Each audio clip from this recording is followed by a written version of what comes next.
अस्सलाम वालेकुम students of class 7th। Hope you are well.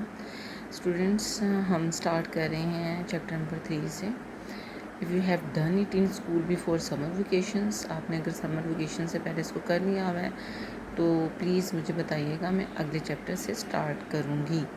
फ़िलहाल मैं यहीं से स्टार्ट कर रही हूँ, तो देखते हैं कि आपका चैप्टर किस बारे में है और इसको पढ़ने के बाद आप क्या सीखते हैं। The chapter is immunity and diseases. Lines of defense against pathogens. Pathogens क्या है? हमारे पास बहुत से जो हैं माइक्रो ऑर्गेनिज़म्स हैं, लेकिन वो माइक्रो ऑर्गेनिज़म्स वो खुद भी नहीं जानता, जो आप डिटोल, सेफगार्ड और जो हैं डिफरेंट जो सोप्स हैं उनके कमर्शियल में देखते हैं, तो एक छोटा सा है मैग्नीफाइंग ग्लास, उससे दिखाते हैं जी आपके हाथ पे कितने जरासीम हैं। तो वो जरासीम माइक्रो ऑर्गेनिज़म्स इसलिए कहलाते हैं क्योंकि वो आपको अपने हाथों पे वैसे नज़र नहीं आते, तो मैग्नीफाइंग ग्लास या माइक्रोस्कोप से नज़र आते हैं, तो इसलिए उनको हम क्या कहेंगे? Micro organisms. वो सब माइक्रो ऑर्गेनिज़म्स हैं, लेकिन उनमें से जो माइक्रो ऑर्गेनिज़म कॉज डिजीज़, बीमारियाँ पैदा करेंगे इन ह्यूमन बॉडी, इंसानी जिस्म में, तो उनको हम क्या कहेंगे? Pathogens. Entry and growth of pathogens into our body is called infection. तो हमारे जिस्म के अंदर पैथोजन का दाखिल होना और फिर बीमारी पैदा करना, उसको हम क्या कहेंगे? जो बीमारी पैदा करेंगे इन्फेक्शन है। Pathogens are found everywhere in our surrounding. हमारे इर्द गिर्द हर जगह पैथोजेंस मौजूद हैं। They enter our body when we breathe. हमारे जिस्म में कैसे दाखिल होंगे? जब हम सांस लेंगे, ईट खाएंगे, टच छुएंगे सराउंडिंग्स एंड थ्रू इंजरीज, या आप चल रहे हैं, आपको चोट लग जाती है, तो आपको पता है अगर कोई रोड पे गिर जाए या किसी को चोट लगी तो टेटनस का इंजेक्शन लगता है। क्यों?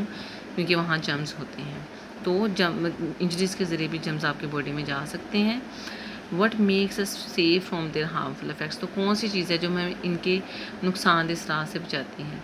The answer to this question is physical barriers and immunity. वो है हमारे जिस्म को अल्लाह ने कुदरती बैरियर बनाए हुए हैं, स्किन के बनाए हुए हैं, और हमारे जिस्म के अंदर बीमारियों के ख़िलाफ़ लड़ने की ताकत है, जिसको इम्यूनिटी कहते हैं।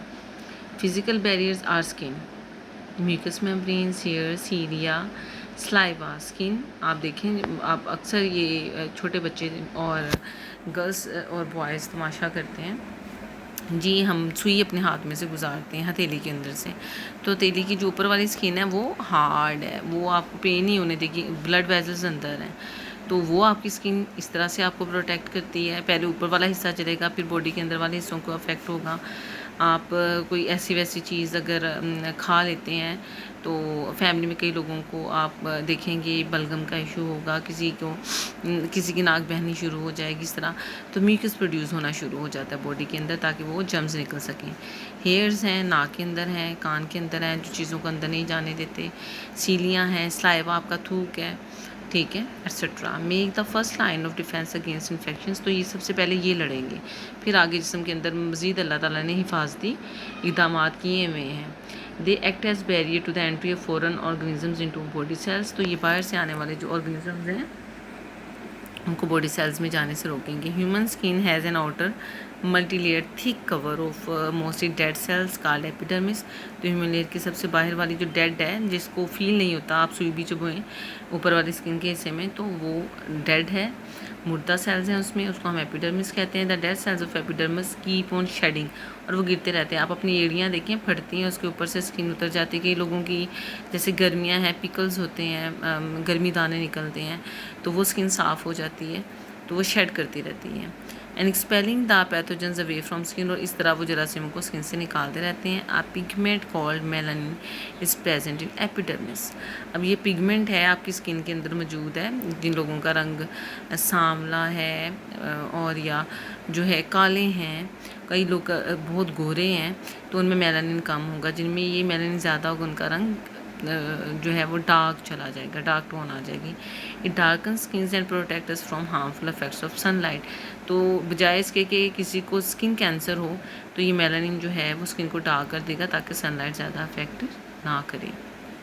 The most lining of body organs cavities like mouth. अब हमारे मुंह के अंदर अल्लाह ताला ने जो है हमारे सिर्फ माउथ के अंदर, मुंह के अंदर नहीं, माउथ किसे कहते हैं? अक्सर बच्चे फेस और माउथ को कंफ्यूज कर देते हैं। फेस चेहरा है आपका पूरा, आंखें हैं उसमें, नाक सब कुछ आ जाएगा, फोरहेड से लेके चिन तक। बट माउथ वो हिस्सा है जहाँ आपके लिप्स हैं और जिसके ज़रिए आप खाना अंदर लेके जाते हैं। लिप्स के अंदर वाला हिस्सा आपका माउथ है। नोज़ है, उसमें भी खाली जगह हैं, आप देखें कैविटीज़ हैं, लंग्स में भी हैं और स्टमक भी कैविटी है। Are the membranes which produce a thick fluid called mucus. ये सब क्या पैदा करेंगी? म्यूकस पैदा करेंगी। These linings are thus called mucus membranes, इसलिए इनको म्यूकस मेम्ब्रेन्स कहते हैं। Like mucus traps foreign. अब क्या करेंगे? जो म्यूकस पैदा होगा, आपके मुंह के अंदर सलाइवा पैदा होता है, नोज़ के अंदर भी आपके म्यूकस पैदा होता है, ठीक है, जो गंद को रोक लेता है। इसी तरह फेफड़ों में भी होता है, जो बलगम की शक्ल में बाहर निकल जाएगा। स्टमक में भी होता है, तो वो जो ऑर्गेनिजम्स आएंगे उनको रोक लेंगे। The here in knows filter of the dust. अब आपके जो म्यूकस वो तो नाक के अंदर मौजूद है, लेकिन जो हेयर हैं वो भी रोकेंगे। तो म्यूकस और वो जो डस्ट मटीरियल्स रोके होंगे वो आपके नाक के अंदर गंद की शक्ल में इकट्ठा हो जाएगा, जिसे आप रिमूव कर देते हैं। वो प्लूटेंट्स को और माइक्रोब्स को रोकेगा from the air breathing into trachea and lungs. अब सीलिया जो है ये हमारे नोस्ट्रिल्स में है। नाक के दो हिस्से जो हमारे हैं दे आर कॉल्ड नोस्ट्रिल्स, और अंदर जो खाली जगह है, नाक के सुराख जो आपके आ रहे हैं, ये नोस्ट्रिल्स हैं, उनके अंदर जो खाली जगह है उसको नेज़ल कैविटी कहते हैं। और फिर फेरिंग्स आ जाती हैं। Saliva in the mouth oral cavity has antiseptic properties. तो जो हमारे मुंह के अंदर स्लाइवा बनता है, थूक बनता है, उसके अंदर जरासीमों को मारने वाली खसूसियात होती हैं, एंटीसेप्टिक। तो माइक्रो ऑर्गेनिजम्स को मार देगा जो फूड में होंगे। इट ऑल्सो वॉशिज़ द टीथ, ये दांतों को भी साफ़ करेगा, एंड ओरल कैविटी को भी, ये जो हमारे मुंह का अंदर खाली वाला हिस्सा है। Constant blinking of eyes and tears also flushes and wipes away the pathogens. अब हम कहते हैं जी हम आँखें झपकते हैं, तो क्यों झपकते हैं? ताकि कोई चीज़ ना चली जाए, प्लस जो चीज़ें चली गई हैं डस्ट वगैरह वो भी हमारी आँख की एक साइड पे इकट्ठी हो जाए ताकि हम उसको साफ़ कर सकें। तो आज के लिए इतना लेसन काफ़ी है बच्चों, मिलते हैं सुबह इंशाल्लाह। अल्लाह हाफिज़।